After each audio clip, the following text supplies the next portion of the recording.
Gira, gira.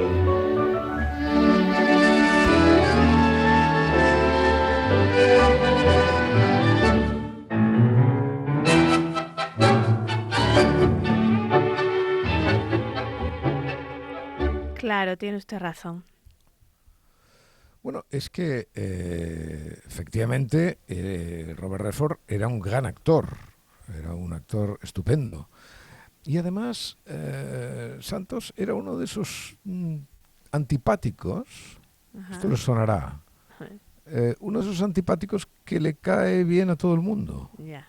¿No? Que le caía bien a todo el mundo. Es una cosa realmente sorprendente, ¿no? Porque parecía que tenía un carácter de perros, ¿no? Sí. Pero claro, naturalmente eso solamente tiene la explicación de la belleza, ¿no? O sea, los guapos se pueden permitir el lujo de ser antipáticos, cosa que no pasa con todo el mundo, ¿sabe?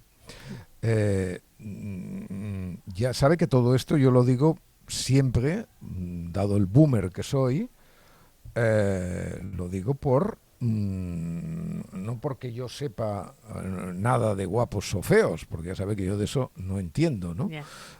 Sino por las crónicas que leo. Y en especial por la magnífica necrología que escribió mi exalumna. Bueno, ya sabe usted que eso de la condición de exalumna nunca caduca, Yeah. ¿no? Que escribió mi exalumna y periodista Marga Zambrana, ¿no? Sí, Que maravilloso. escribió probablemente la mejor necrología que se ha escrito en la prensa mundial sobre Robert Redford, en la que además decía que Robert Redford era uno de los dos amores platónicos que había tenido.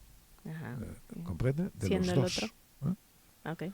Bueno, no sé, el otro es un misterio de Marga Zambrana, no lo voy a desvelar yo, ni mucho menos. Okay. Bueno, ¿está bien? ¿Está usted bien?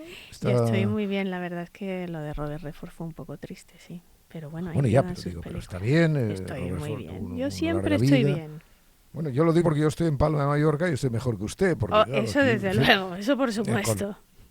Siempre en mis perpetuas vacaciones, ¿no? Que tanto molestan a España, por lo que veo.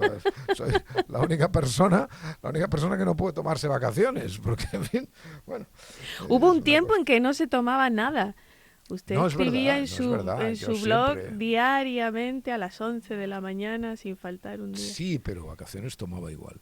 Esto de los... Bueno, luego hablaremos porque tenemos un asunto que tratar sobre esto de mi generación y el trabajo y todas estas cosas que me interesa. Pero antes tenemos unas cuantas cosas, digamos, de los matorrales consuetudinarios, claro, que tenemos que resolver. Por ejemplo, esta cosa maravillosa que se ha instalado en el discurso del mainstream socialdemócrata, que lleva por título "El deporte es política". Sí. Lo ha leído usted, ¿no? Supongo. En El País, ¿no? Bueno, no en El País, en la prensa socialdemócrata bueno, en general, sí. en El País en particular, por supuesto, pero bueno, y en todas las deyecciones que desde las terminales, digamos, del gobierno, pues se han procurado alrededor de el hecho, después de la aprobación de la ley de amnistía, e incluso le diré yo que desde el punto de vista simbólico, mucho más importante todavía, de lo peor que la democracia española ha tenido que soportar con Pedro Sánchez, que es su llamamiento a la violencia, el día que acabó la Vuelta Ciclista a España y él estaba en una especie de mitin andaluz, ¿no? Con la loca de la casa, ¿no? Entonces, vamos a ver, esto del presidente del gobierno, por supuesto, no ha, en ningún periódico, ni en realidad en la opinión, ¿no? Porque es la impunidad con la que actúa el presidente del gobierno mucho más interesante que las barbaridades que llega a proferir en función de su oportunismo político. Antes que eso, el análisis conveniente, a mi juicio, es el cómo esas manifestaciones del presidente, sea por H, sea por B, es decir, sea porque la oposición cree o porque los periódicos de oposición crean, o por lo que sea, quedan siempre en una especie de sordina en relación a lo que son,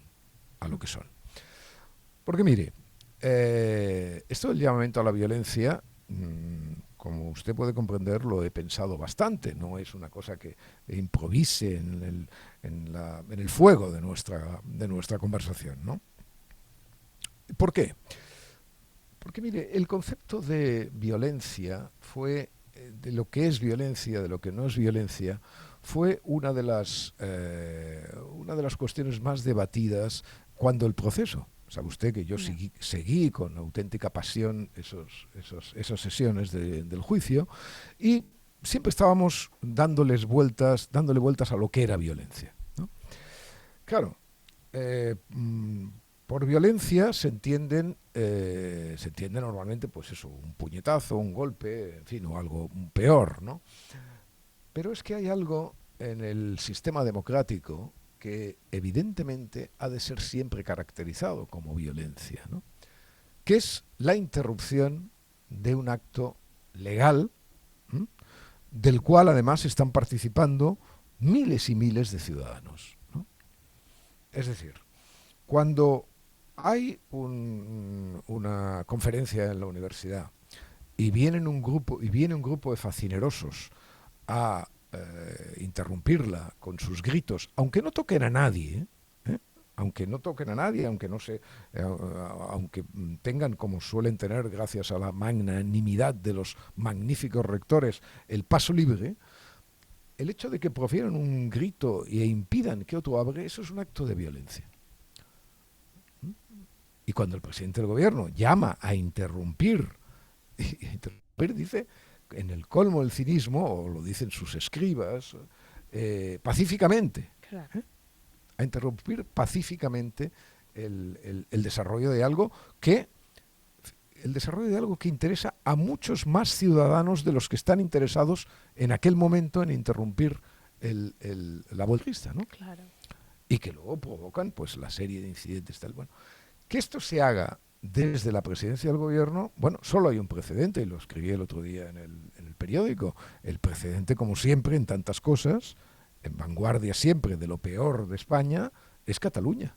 O sea, en Cataluña el señor Torra apreteu, pero no el señor Torra solamente, sino todo el proceso, todo lo que es el proceso político de sedición, fue en realidad un llamamiento desde el gobierno a sus escuadrones en la calle, es decir, esa coincidencia que es característica de los regímenes totalitarios, Así es. que los escuadrones tengan exactamente el mismo perfil político que los que están mandando, los que están llevando el poder ejecutivo. Es la extensión del poder, la extensión a la calle del poder ejecutivo.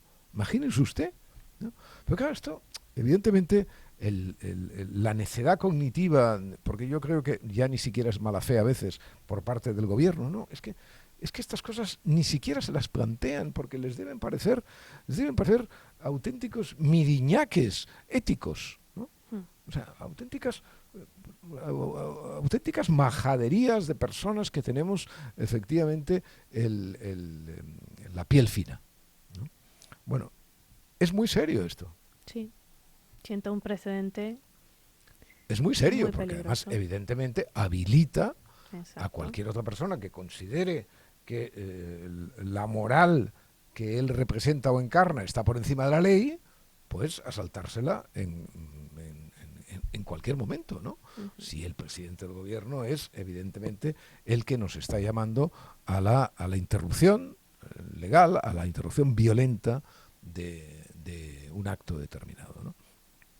Por supuesto, esto no tendrá seguramente ninguna consecuencia ni penal ni política, porque seguirá su marcha. Pero los precedentes, de alguna manera, que crea, como lo estábamos diciendo, y sobre todo la sensación de angustia y de hastío que provoca ver a una autoridad democrática comportándose de este modo, eso es, en fin, eso es inextinguible, ¿no? Inextinguible. Bueno, pues rápidamente la batería de apoyos que ha obtenido esta manifestación del presidente, es decir, bueno, han salido inmediatamente en fin, los opinadores, los editorialistas, etcétera, a decir esto que se podía sintetizar de este modo, que le he dicho yo a usted. El deporte es política. Bueno, se habían pasado décadas diciendo lo contrario, ¿no? Ya sabe usted aquello tan bonito que yo me acostumbro a citar siempre de Jay Gould, ¿no? El antropólogo, ¿no? Que tiene un artículo maravilloso, porque cuando empiezan todos estos... Sobre el béisbol, exactamente. Ya sabe usted, ¿no? Que estos chiquitos que les gusta el fútbol y que para escribir de fútbol son capaces de hacer todas las metáforas. Esto es muy... Sí, está muy enraizado en esa generación de cobardes que son los cuarentones, más o menos, ¿no? Que siempre creen que hablando de esto del fútbol y sus metáforas y tal, hacen unas grandes tal y cual. Claro, Jay Gould ya dejó dicho hace mucho tiempo que su rechazo absoluto a este tipo de metáforas. Dice, el béisbol es un juego demasiado importante como para que usted diga que es la metáfora de la vida. El béisbol es el béisbol y por lo tanto no necesita... Bueno, pues con el fútbol pasa exactamente lo mismo y con todo tipo de deportes. Los deportes sirven a lo que sirven, ¿no? Y normalmente, especialmente cuando... qué sé yo, coincidía un partido Barcelona-Madrid, que es el partido más virulento desde el punto de vista sentimental que se puede dar en España, pues siempre salía a formar muy digna ella y muy caballerosa ella la prensa socialdemócrata y aledaños, diciendo no hay que confundir el deporte con la política. Es decir, las sucesivas oleadas de derrotas que sufrimos a manos de Messi y los caudillos Guardiola y en fin, etcétera, pues bueno, a mí me dolían profundamente, pero me quedaba muy tranquilo cuando me decían que todo eso se quedaba en el rectángulo del terreno de juego, ¿no? Y cuando yo me atreví a decir, y sigo sosteniéndolo, que el proceso no hubiera sido posible sin Messi, es decir, sin esa auténtica hipnosis colectiva que sucedió en Cataluña, que creyeron los ignorantes que a partir, o sea, que no sé, que ganar la independencia era como ganar la Champions, y que si habían ganado pues 4 Champions o 5 Champions o las que fueran, pues ¿por qué no podían ganar la independencia? Realmente lo creyeron, completamente hipnotizados, ¿no? Bueno, pues ahora toda esta gente, pero como usted, ¿cómo puede decir que el fútbol, que no, el fútbol es una cosa, la política es otra, la vida, lo máximo que se pueden hacer sobre el fútbol son metáforas más o menos poéticas que evidentemente no pueden descender al barro, al tumulto del enfrentamiento? Bueno, ¿y esto? ¿Y qué ha pasado, Santos, ahora? Usted, que tiene una visión mucho más sosegada de la realidad, podría explicarme qué les ha pasado ahora que dicen que el deporte es política. Bueno, pues si el deporte es política, lo será en cualquier circunstancia, de un lado a otro. Y por lo tanto, ya podemos suprimir, evidentemente, cualquier tipo de competición deportiva, etcétera, porque, bueno, no hay ningún problema, ¿no? O sea, suspendemos y ya está. Como no vamos a Eurovisión, ¿no? Ya. Porque parece que el Festival de Eurovisión parece que todavía se hace, ¿no? Porque yo me quedé en los en el la, la, la. Sí, claro. Pero bueno, parece que todo se hace y parece que es muy importante que España haya decidido. Hoy decía Daniel Gascón en su columna, decía, bueno, esto del festival, la tragedia de Gaza para los españoles queda, pues eso, la reacción es la propia de la telebasura, ¿no? Suspendemos un programa. Eso es, Neil Ferguson lo decía el otro día en un artículo en el periódico que tenía mucho interés, un artículo sobre Gaza y sobre por qué no se puede llamar genocidio lo que está pasando en Gaza, bueno, etcétera. Pero aparte de eso citaba un sintagma que me gustó de un psicólogo que no conozco, algo así como Rob Henderson, no me acuerdo, sobre las creencias de lujo, ¿no? Claro. Es decir, esas creencias que les resultan completamente gratis a la gente, ¿no? Sí, O sea, de eso salir habla Teresa Jiménez Barbat en su libro Contra el feminismo, de esas Ah, creencias sí. lujosas. Sí, sí. Pues es lo mismo. Teresa lo aplica al feminismo, pero se puede aplicar a cualquier cosa, ¿no? En este sentido, yo siempre recuerdo aquella maravillosa carta que salió publicada en el diario El País en plena guerra de Irak. Plena guerra de Irak, el diario El País publicó una foto en portada cuando aún creía ser un periódico, que se veía una niña mutilada, ¿no? Era una foto durísima, realmente, ¿no? Pero era una foto real y que se hizo muy bien en ese periódico en publicarla, ¿no?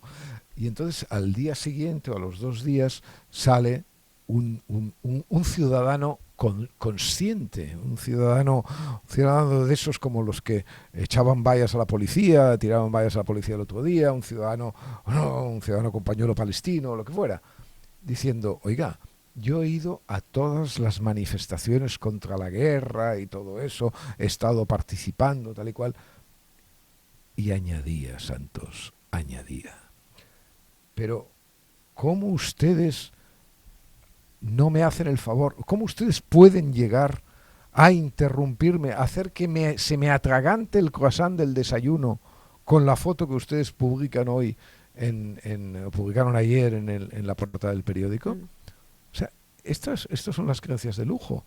Las creencias de lujo no toleran ni siquiera que a uno se le atragante el cuerno del croissant.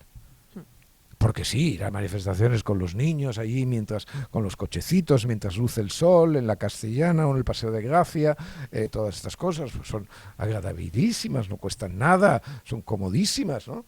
Ahora, una foto de lo que eso realmente supone, no, eso ya no, porque eso ya mi croissant y mi desayuno. ¡Qué desvergüenza! ¡Qué desvergüenza! Bueno, Draghi y la Unión Europea. Draghi hizo hace un año, creo, un informe lo hizo con Letta, me parece, ¿no? Un informe devastador respecto a la necesidad de que la Unión Europea venciera la pulsión reguladora y se pusiera realmente a innovar, quisiera realmente hacer las cosas como corresponde a la potencia que es, ¿no? Y se dejara, en fin, o sea, se diera cuenta que el mundo evidentemente es otro, y es otro cada día, no es otro cuando los periódicos dicen fecha histórica, no, es otro cada día, y entonces, bueno, hay un gap entre lo que está pasando en el mundo y la mirada de la Unión Europea sobre muchas cosas. Y una de ellas es sobre la innovación y sobre la ausencia de regulación, etcétera, etcétera. La necesaria ausencia de muchas regulaciones que entorpecen y burocratizan las buenas intenciones siempre altísimas de nuestros queridos compatriotas europeos.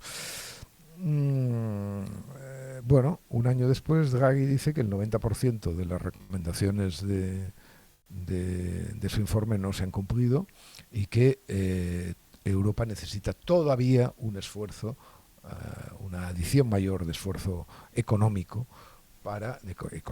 político, técnico, etcétera, etcétera, para intentar salir del marasmo en el que vive. Bueno, y como yo siempre miro ya sabe usted, el dedito, etcétera, etcétera, y la luna pues es cosa de los astronautas.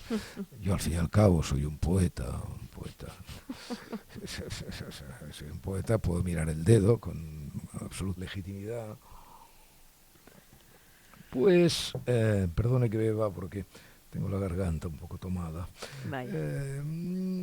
Entonces, sabe usted que Apple en su kermés anual pasó la semana pasada y Tim Cook, cada día más inane, presentó sus nuevas tonterías, ¿no? Las nuevas tonterías consisten en un iPhone que hace las cosas peor que el anterior, pero es más estrecho, y bueno, las bobadas, o sea, una muesca más en el descenso de Apple al infierno de la vulgaridad y de la irrelevancia. Evidentemente nada interesante inteligencia artificial, la subnormal de Siri sigue siendo igual de subnormal, bueno, todo, en fin, ningún interés, nada, ¿no? Absolutamente. Excepto una cosa, excepto la renovación de los AirPods, ¿sabes? Ujú. Estos cacharritos Sí. que llevamos los chicos chic en las orejas y escuchamos música, hablamos con las personas, etcétera, etcétera. Bueno, pues hay una novedad que es que a mí me va muy bien, ¿no? Yo me pongo unos cascos de estos y ya puedo oír la CNN, Ajá. ¿no? Porque ya entiendo todo y ya tal. Luego puedo entrevistar a Steven Pinker y él se pone los cascos, yo me pongo los cascos y oiga fluidamente, ¿no? O sea, Pensaba Babel que se era la novedad era acabó. que nos iban a perder. Bueno, no sé, yo no he perdido ninguno nunca. No sé. Perdón. Sí, es que ustedes son... pero santos, pero... Bueno, Discúlpeme, no me extraña su discúlpeme, éxito. discúlpeme. Bueno, pues Continúe, por entonces favor. la cuestión está en que esos cascos, bueno, pues está bien, y esos auriculares, yo pensaba comprármelos inmediatamente porque digo, bueno, pues ya se ha resuelto definitivamente también en el lenguaje oral lo que habíamos resuelto ya hace tiempo en el lenguaje escrito, ¿no? Que es esta inutilidad de aprender idiomas, porque claro, para que la gente que hoy aprende idiomas, y sobre todo idiomas difíciles, en fin, es como quien aprende latín, o sea, todos los idiomas se han convertido en latín, ¿no? Bueno, algo que puede estar bien, porque, en fin, como jugar al béisbol, pero que en cualquier caso no tiene ninguna utilidad práctica más allá de sí misma, ¿no? Bueno, pues, ¿sabe usted la novedad? Que traduce, La ¿no? novedad es que la novedad es que estos auriculares no se pueden, la función esta de traducción de estos auriculares no se puede utilizar en la Unión Europea. Ah, ya. ¿Por qué? ¿Por qué? Por supuesto lo desconozco, pero evidentemente es por el potingue, por la cataplasma reguladora. Vamos a ver, pero claro, debe haber una montaña de documentos sobre derechos de autor, bueno, supuestos derechos de autor, o por lo que fuera, no sé, no tengo la menor idea. Pero lo que sí sé es que estos auriculares, de momento, no se pueden vender en la Unión Europea. Pasó lo mismo con eso que tan cómicamente Tim Cooks llamó Apple Intelligence, ¿no? O sea, Apple Inteligencia, o sea, esta cosa que teóricamente iba a convertir a Siri en una persona normal, ¿no? Nada, esto es un desastre, no funciona de nada, no tiene ningún interés. Pero eso también tardó un año en implantarse en la Unión Europea por las mismas regulaciones. Y aún le voy a decir otra cosa más. Apple tardó mucho tiempo en poner en sus teléfonos una función que en el ecosistema Android, en fin, del cual tampoco quiero hablar porque al final, claro, Apple es lo peor de lo mejor, ¿no? O sea, lo mejor de lo peor, quiero decir, pero me gusta decir lo peor de lo mejor para ofenderlos, ¿no? Bueno, pues en el sistema Android funcionaba algo fluidamente, que era que usted hacía una llamada y la grababa, ¿no? Apretaba un botón y la grababa. Bueno, que cosa perfectamente legítima, porque uno puede grabar todas las llamadas en las que uno participe, ¿no? Claro.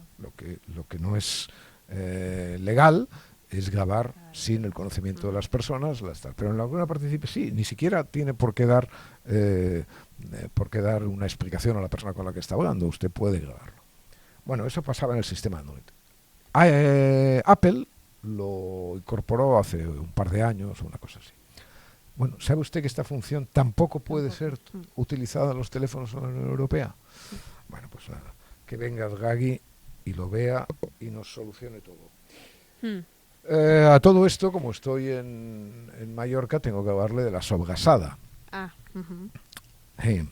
Sabe usted que, con Piguet hablamos mucho de la sobrasada porque nos gusta a los dos mucho, y el otro día me contó que ahora Joselito hace una sobrasada, pero no con los restos putrefactos, digamos, con las vísceras menores, ¿no?, del animal, que es como se suele hacer la sobrasada. No, sino con la carne más ilustre, con los lomos más depurados.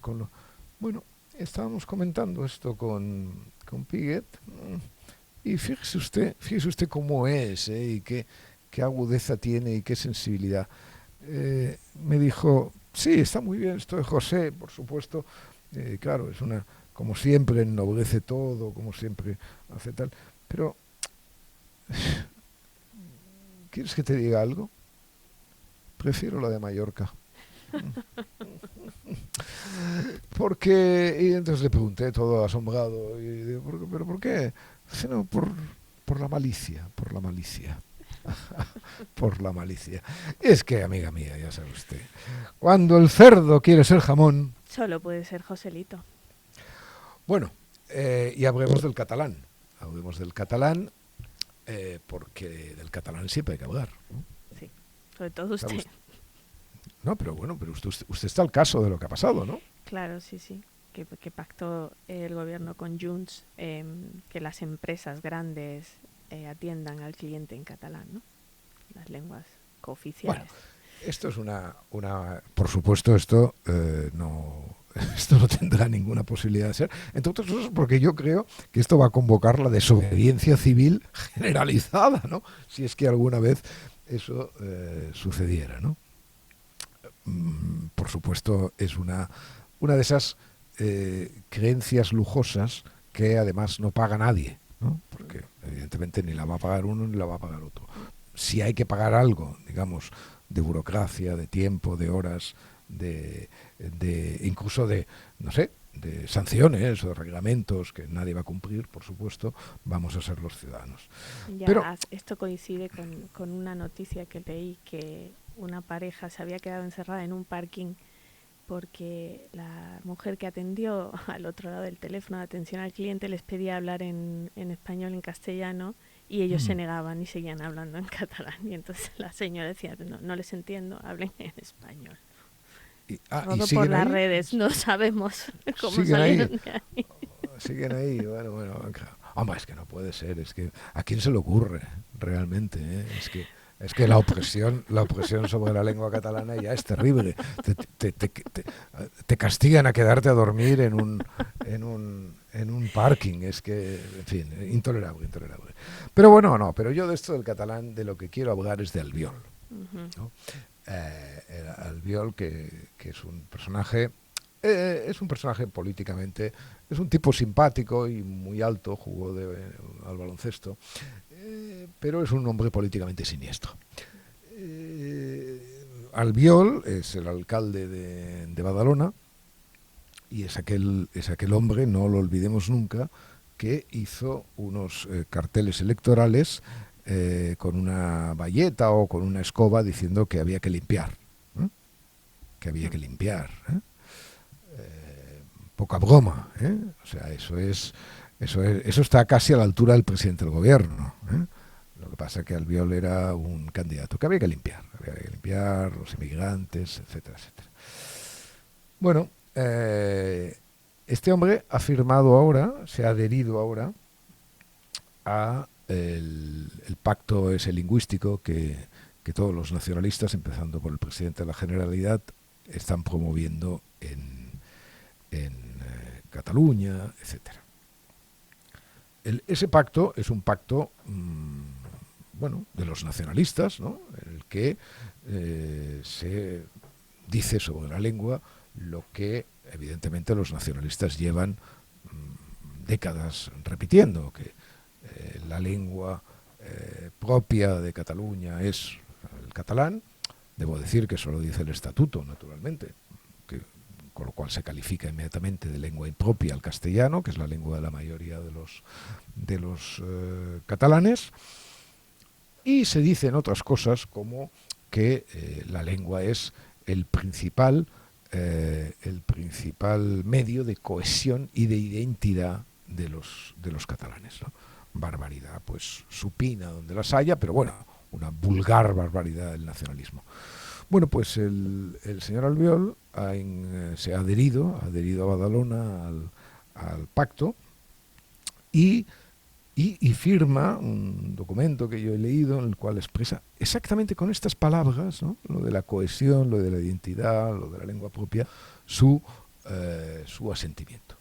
Hoy el periódico está, no sé, nos están un poco fastidiando el podcast porque cada día se ponen más, no sé si nos ponemos nosotros de acuerdo con ellos o ellos con nosotros, porque, oiga, hoy hace el periódico un editorial impecable sobre Albiol, poniéndolo en su sitio, ¿no? Y diciendo además algo que tiene interés mucho más allá de Albiol, y es que el partido no ha resuelto este asunto, ¿no? O sea, este asunto, por ejemplo, quiso resolverlo en una cómica ponencia sobre la lengua. Sí, ponencia o informe, no sé, una cosa de esas que salió en el Congreso, que efectivamente no llegaba evidentemente a las estupideces de Albiol, pero no resolvía nada y mantenía todo en esa especie de bruma en la que el Partido Popular se mueve siempre que hay un tema que le exige tener una idea propia, una idea que no sea de los otros, ¿no? Bueno, pues eso es lo que hay con Albiol. ¿Por qué hace Albiol esto? Pues mire, Albiol hace esto porque en realidad el Albiol de vamos a barrerlos, o vamos a limpiar, de hace años, y el Albiol de la cohesión y la identidad del pueblo catalán a través de la lengua y tal, hay muy pocas diferencias con la señora Orriols, ¿no?, que es la estrella que sube en el firmamento catalán, ¿no? Catalán, ya veremos. ¿Qué lo separan? Bueno, lo separan pues la idea de que la señora Orriols considera a los andaluces pues también gente que hay que echar, ¿no? Pero claro, como andaluces pues cada vez hay menos, porque oiga, los andaluces están estupendos en Andalucía, ¿para qué van a venir, ¿no? Y los que hay aquí, pues en fin, como yo, que soy hijo andaluz y tal, pues yo soy catalá y porto barratina, ¿no? I el que digui res li tallo la sardina, o sigui que cap problema. Por lo tanto, ¿qué diferencia eso a una cosa de otra? Pues nada. Y claro, Albiol pues quiere estar echando a los negros y evidentemente asegurándose las prietas las filas de los independentistas, porque además dice con todo orgullo que le votan los independentistas a Albiol, ¿no? Sin que nadie le haya preguntado, oye Albiol, ¿y tú te has preguntado alguna vez por qué te votan los independentistas? ¿No? Pues sería una pregunta estupenda. Y finalmente, hay que decir algo más sobre este asunto. Ya sabe usted que Cataluña es en estos momentos el país con mayor número de xenófobos por metro cuadrado. Esto lo hemos dicho muchas veces en el podcast, ¿no? Pero fíjese usted, ahora ya el propio PP, ¿no? El propio PP. Claro, yo no he oído a Feijóo, ni he oído a Tellado, ese hombre que por cierto siempre está dando voces. Podría darle una voz en público al señor Albiol, ¿no? Y el señor Feijóo también, ¿no? Eso de alguna manera además incide estratégicamente en un flanco muy débil del Partido Popular, ¿no?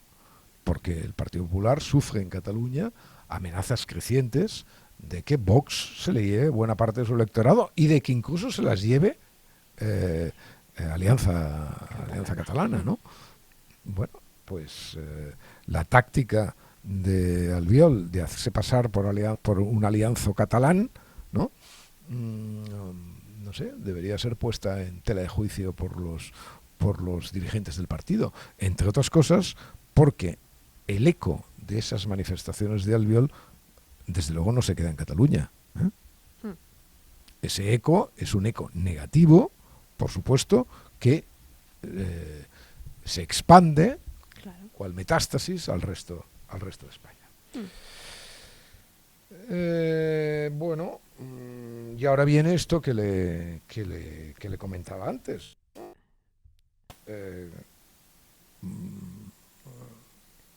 Ha salido un libro sobre los boomers, Ajá. ¿no? Que ha escrito una enemiga millennial. ¿Lo conoce usted? Analía Plaza, ¿no? Se refiere a La vida cañón. He leído sobre él, ¿no? La vida Claro. La vida cañón. Como la La vida canción cañón. la canción de Alcalá Norte. No conozco. Ah, luego muy puede. No. No sé. Usted siempre que haga una canción, ponga el jukebox, ¿no? O sea, no. Bueno, me gusta mucho ese título, ¿no? Porque me ha retrotraído a una afirmación que ahora ya no dice nadie, ¿no?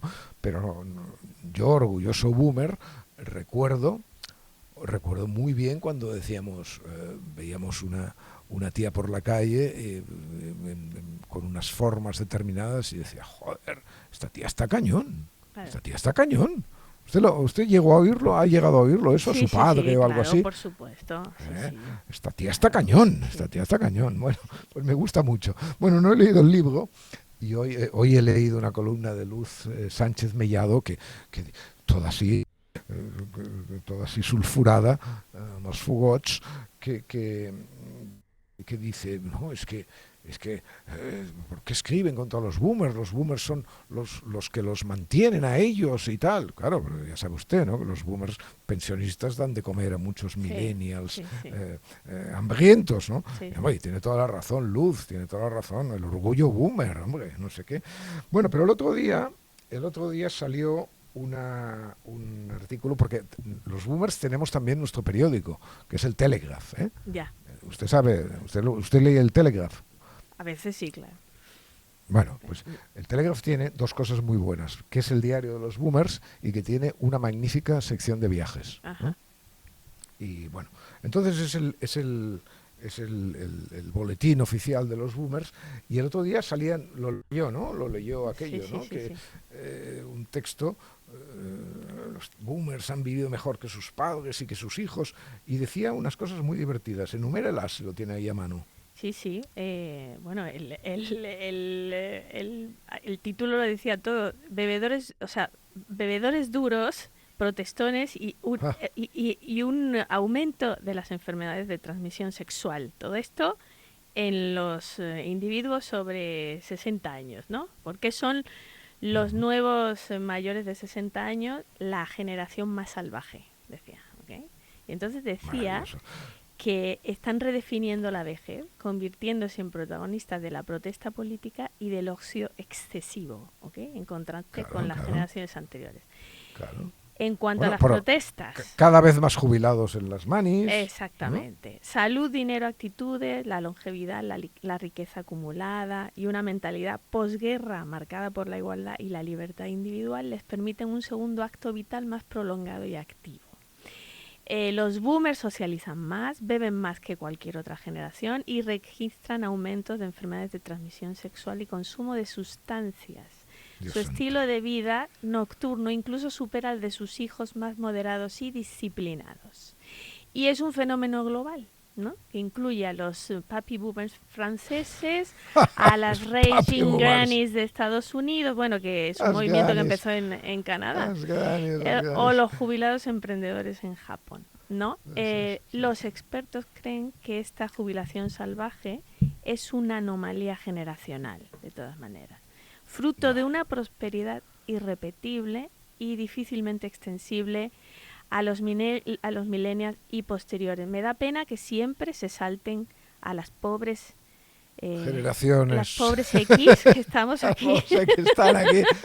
Sí. Por eso, Están por aquí algo somos los X, ¿no? Porque en siempre el nos olvida. intersticio. Siempre nos olvida. Bueno, la estupidez esta de que los hijos van a vivir peor que los padres, etcétera, etcétera. Hoy leía en el periódico, por ejemplo, que el comercio, sí, hay mucho por los aranceles y tal, pero no sé si el Banco Mundial o la OCDE, algún organismo de estos, acaba de publicar un estudio diciendo que el desarrollo de la inteligencia artificial aumentará en un 37 o un 40% el comercio global. Bueno, o sea, mire,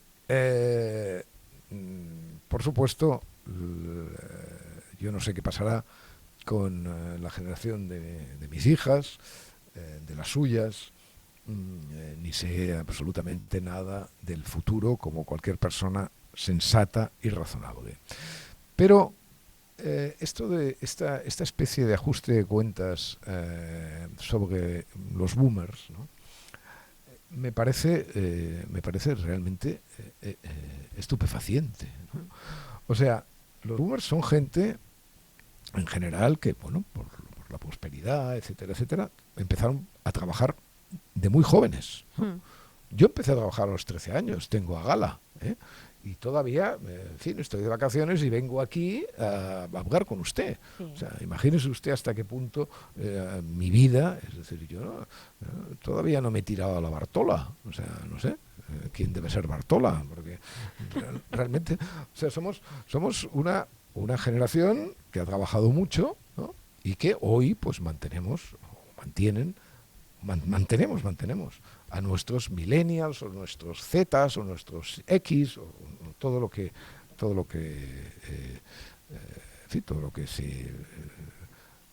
tengamos necesidad de hacer.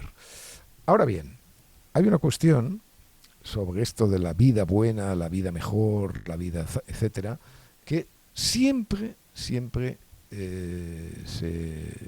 se olvida, ¿no? Claro, ahora hay un problema de la vivienda, ¿vale? Sí, hay un problema de la vivienda, como había un problema del paro cuando en el año 77, o sea, 78, cuando yo empecé a trabajar en el periodismo, no en los otros trabajos que había hecho antes, sino en trabajos periodísticos, bueno, el paro era cercano al 30%, ¿vale? Cercano al 30% y sin las coberturas, sin nada que ver con las coberturas que existen hoy en día. Pero eso en relación al paro. Pero, ¿qué pasaba con la sanidad? La sanidad no era universal, ni todo el mundo que trabajara tenía derecho a un seguro médico. Esa fue una de mis preocupaciones esenciales de joven, por ejemplo, ¿no? O sea, no todo el mundo tenía derecho a la sanidad. Eso fue algo que implantó Felipe González. Bueno, le pongo estas dos cuestiones porque el paro y la sanidad son cuestiones serias. O sea, son cuestiones, digamos, el mercado de trabajo y la salud, ¿no? Son vértebras. Estoy de acuerdo, la vivienda era mucho más asequible de lo que es ahora. No tengo que estar de acuerdo porque suelo estar de acuerdo con los hechos. Pero ¿por qué nadie habla de estas dos cuestiones, por ejemplo? ¿No? Porque evidentemente España tiene un paro estructural, pero es un paro que no puede ni compararse al que había en los años 70 y no puede compararse sobre todo la capacidad de asistencia que en aquel momento había por parte de las familias, primero, y por parte de la administración, por parte del Estado. ¿Ok? Y si quiere usted, le añadimos otra cosa. Le añadimos, ¿sabe usted cuánto tenía yo que ahorrar para comprarme un disco? Ya. Yo, que siempre he ganado mucho dinero desde muy joven, ¿no? Pues un mes. Un disco, 12 canciones. 12 canciones. Hombre, el consumo cultural, en fin, ya sabemos, cañones o mantequilla, pero, oiga, de vez en cuando también nos gusta leer a Shakespeare. Por cierto, que está hoy, todos los clásicos son gratuitos, etcétera, etcétera, más allá de las bibliotecas. ¿Vale? El consumo cultural, la música. Pero ¿y los viajes? ¿Y los viajes? ¿Quién hoy no ha estado en Tegucigalpa? Ya, usted. pero sí. Yo. Bien dicho, Santos, bien dicho. O sea que, por favor, que callen ya con este asunto, que callen ya. Primero, disfrutamos lo que trabajamos y tenemos derecho a ello, pero es que además partimos de un instante molecular del mundo, como me gusta decir, mucho más favorable de lo que parten ellos. O sea que a callarse la boca. Orgullo boomer. Y ahora, Vaya.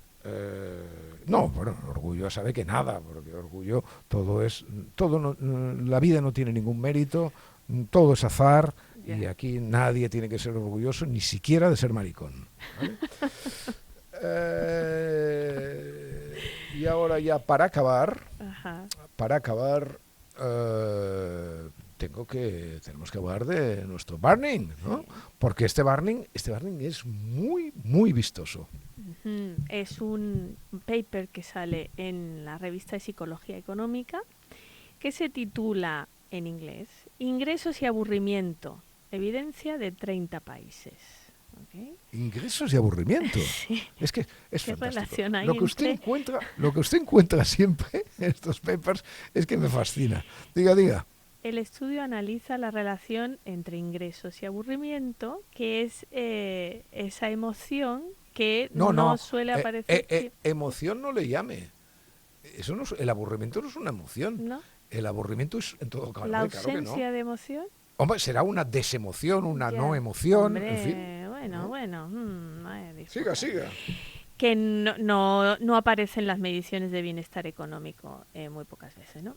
La premisa es que a menor nivel de ingresos, mayor aburrimiento y además acompañado de otras emociones negativas, ¿vale? Esa es como la conclusión general del paper. La muestra es en más de 30 países y decenas de miles de personas y el resultado principal es esto.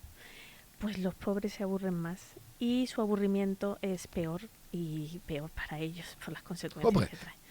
Claro, pero bueno, a ver, pero es que esto los mejores papers son aquellos que empiezas a decir, hombre, pues eso es una obviedad. Sí, bueno, una obviedad, pero que hay que datar y hay que estabular y hay que, en fin. O sea, si tienes más dinero puedes hacer más cosas y aburrirte menos. Bueno, pues sí, ¿no? O sea, a ver, ¿qué hace un rico una tarde de domingo? Pues reserva un viaje maravilloso, un domingo probar un restaurante nuevo no, pero lo reserva para la semana que viene también, consulta la puntuación Parker de los vinos, ¿no? Bueno, esto yo que soy así comilón, ¿no? ¿Qué hace el pobre? Pues, no sé, se aburre, da una vuelta por el barrio, enciende la televisión aunque no den nada, mira el móvil, pero tiene que tener cuidado. Las tardes siempre son largas, gris y pegajosas, ¿no? Ya, ¿usted no se aburre en domingo? No, yo en domingo sufro. Ya, bueno, otros hallazgos. El aburrimiento... El sufrimiento te distrae mucho. Eso es verdad. Otros hallazgos. El aburrimiento es más fuerte en quienes dependen de transferencias sociales. ¿Okay? O sea, de ayuda. Claro, sí. Rellenar formularios y hacer cola en la oficina del paro no creo que sea apasionante. Bueno, y para la autoestima, imagínese. Y lo más relevante, el aburrimiento no es inocuo, esto que adelantábamos antes. Es un factor activo en la trampa de la pobreza, porque primero alimenta las malas decisiones, abre la puerta a adicciones y conductas de riesgo y destruye la productividad en el trabajo. Mire, sobre esto de hacer cola en la oficina del paro, yo una de las frases que tengo grabadas en mi vida, en mi cabeza, lo digo por mi cabeza de boomer, es aquella vez que mi mujer de entonces me despertó y me dijo, Arcadi, aixeca't que has d'anar al paro. Ya. ¿Vale? Bueno, pero eso por lo de los domingos.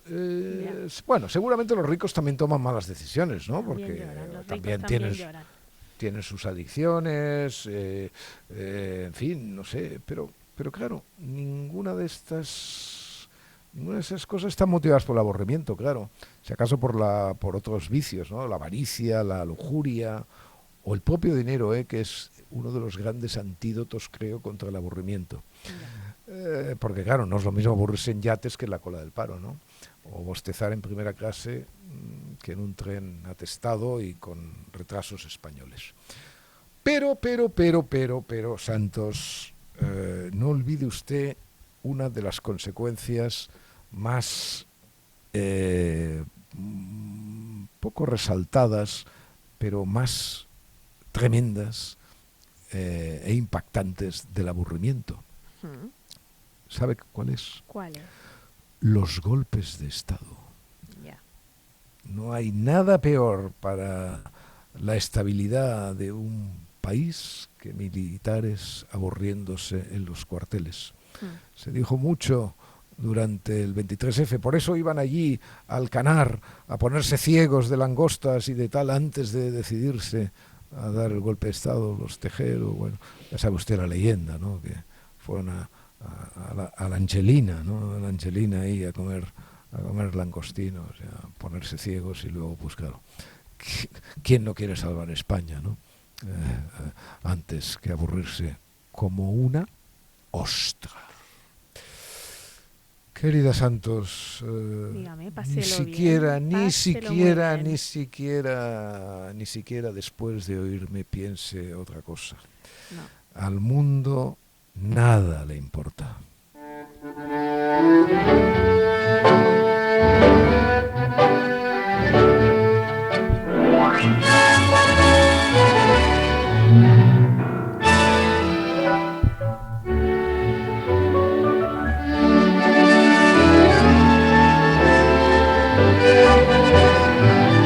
Un podcast de Arcadi Espada y El Mundo con la colaboración de Yaiza Santos.